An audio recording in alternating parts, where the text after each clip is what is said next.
Daily taste the daily. Chevella మరణ మృదంగంతో తెలుగు రాష్ట్రాలు ఉదయాన్నే ఉలిక్కిపడ్డాయి. అసలు ప్రమాదం ఎప్పుడు ఎలా జరిగింది, ఆ తర్వాత ఏం జరిగింది, వివరాలన్నీ కూడా టైం లైన్లో చూద్దాం. సరిగా ఉదయం 4:40 తాండూరు డిపో నుంచి బయలుదేరింది, హైదరాబాద్కు బయలుదేరింది ఈ బస్సు.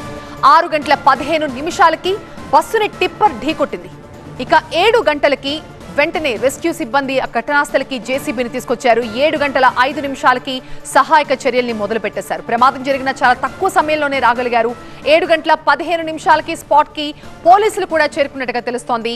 ఇక 7:30 బస్సు నుంచి కంకరని తొలగించడం మొదలుపెట్టారు. ఇక 8 గంటలకి ఒక్కొక్కరిగా ఆసుపత్రికి క్షతగాత్రులందరినీ కూడా చేర్చారు. 8:30కి ఒక్కొక్కటిగా ఆ కంకర కింద ఉండిపోయిన మృతదేహాలని కూడా వెలికి తీశారు. ఇక 8:40 స్పాట్ కి ఫైర్ సిబ్బంది వచ్చారు. ఆ తర్వాత 9:50 ఘటన గురించి తెలుసుకుని స్పాట్ కి ఎమ్మెల్యే కాలే యాదయ్య వచ్చారు. ఆయనకి నిరసన సెగ తగిలింది. ఇక ఉదయం 10 గంటలకి స్పాట్ కి అడిషనల్ డీజీ మహేష్ భగవత్ చేరుకున్నారు. ఆ తర్వాత 10:15 చేవెళ్ల ఆసుపత్రికి రవాణా శాఖ మంత్రి పొన్నం ప్రభాకర్ చేరుకున్నారు. 11:50 ఘటనాస్థలికి క్లూస్ టీం చేరుకుంది. క్లూస్ సేకరిస్తూ ఉన్నారు. మధ్యాహ్నం 12 గంటలకి మొత్తం బస్సు ప్రమాద మృతుల్లో 13 మందిని గుర్తించారు. 12:05 ఆ గుర్తించిన వారికి పోస్ట్ మార్టం పూర్తి చేసి మృతదేహాల్ని కుటుంబాలకి అప్పగించారు.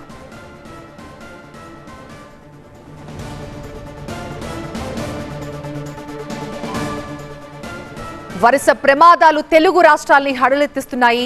మొన్న కర్నూలు బస్ యాక్సిడెంట్, నిన్న కాశీబుగ్గలో తొక్కిస్లాట, ఇవాళ చేవెళ్ల దగ్గర బస్ యాక్సిడెంట్. 10ల సంఖ్యలో మనుషులు చనిపోవడం నిజంగా చాలా విషాదాన్ని నింపుతోంది. ఇక ఈ ప్రమాదాల్లో ఒకే కుటుంబాలకి చెందిన వాళ్ళు పెద్ద సంఖ్యలో చనిపోవడం మరింత బాధ కలిగించింది.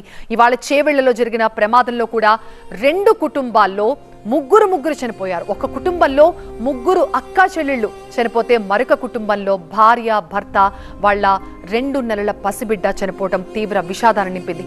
ఇంకా మేము ఎవరి కోసం బతకాలమ్మా అంటూ ఆ పిల్లల తల్లి రోదిస్తున్న తీరు చూస్తుంటే ఎవరికన్నా సరే గుండెలు పగిలిపోతాయి. అంతటి దుఃఖం. ఇటీవలే ఆ 3 అక్కా చెల్లెళ్ళ పెద్ద అక్కకి పెళ్లి చేశారు. పెళ్ళయి నెల రోజులు కూడా కాలేదు. ఇంట్లో అందరూ ఇంకా ఆ పెళ్లి సందడిలోనే ఉన్నారు. ఇంతలోనే ఇంట్లో ఇంతటి ఘోర విషాదాన్ని మేము ఎలా తట్టుకోవాలంటూ గుండెలు బాదుకుంటోంది ఆ తల్లి. నా 3 బిడ్డలు పోయారమ్మా, ఇప్పుడు నేను ఏం చేస్తే, ఎవరు ఏం చేస్తే నా పిల్లలు నాకు తిరిగి వస్తారు? వాళ్ళు నిన్నో మొన్నో వెళ్ళిపోతామంటే నేనే 2 రోజులు నా దగ్గర ఉంచుకుని కొన్ని రోజులు నా దగ్గర ఉండండి అని చెప్పి వాళ్ళని బలవంతంగా ఆపి ఇవాళ ఉదయాన్నే వాళ్ళ నాన్న బస్ ఎక్కించారు. కానీ ఇంతలోనే ఇంత ప్రమాదం జరిగింది. 3 కూతుళ్ళని తండ్రి స్వయంగా వచ్చి బస్ ఎక్కించెళ్లారు. ఆయన ఇంటికి వెళ్లి కూర్చునే లోపే జరగకూడని ఘోరం జరిగిపోయింది. ఇలా ఒక్కొక్క కుటుంబానికి ఒక్కో విషాద గాథ. ఇక మరొక కుటుంబంలో భార్య, భర్త, బిడ్డ, వాళ్ళకి పెళ్ళై సంవత్సరం అయింది. ఆ 2 నెలల పసిబిడ్డ అమ్మగారింటికి వచ్చింది ఆ మహిళ. అక్కడి నుంచి సలేహా ఆమె పేరు.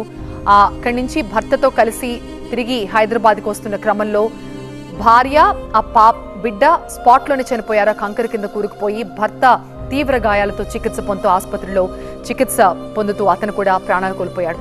ఇక మరొక ఘటనలో కొడుకుకి ట్రీట్మెంట్ ఇప్పించేందుకు హైదరాబాద్కి తీసుకొస్తుండగా ప్రమాదంలో తండ్రి ప్రాణాలు కోల్పోయాడు. కొడుకు ప్రాణాలతో మిగిలాడు. ఆ ఘటన ఎలా జరిగిందో చెప్పి వెక్కి ఏడుస్తున్నాడు ఆ పిల్లాడు.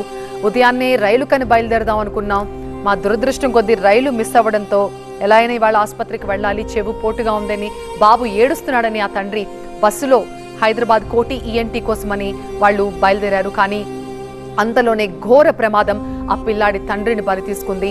ఆ ప్రమాదం ఎలా జరిగిందో ఆ పిల్లాడు మాటల్లో విన్నప్పుడు నిజంగానే ఎంతో బాధ కలిగించింది. ఎంతో మంది ఆడవాళ్ళు చనిపోయారు, చాలా మంది ఉన్నారు బస్సులో, లేడీసే ఎక్కువ మంది చనిపోయారు. ఒక్కసారిగా కంకర వచ్చి మా అందరి మీద పడిపోయింది. ఎవరికి అరిచేంత టైం కూడా లేదు, హెల్ప్ అడిగేంత టైం కూడా లేదు. అందరూ ఆ రాళ్ల కింద కూరుకుపోయి చచ్చిపోయారంటూ ఆ చిన్న పిల్లాడు ఎంతో భయపడుతూ ఆ ప్రమాద ఘటనని వివరించే ప్రయత్నం చేశాడు.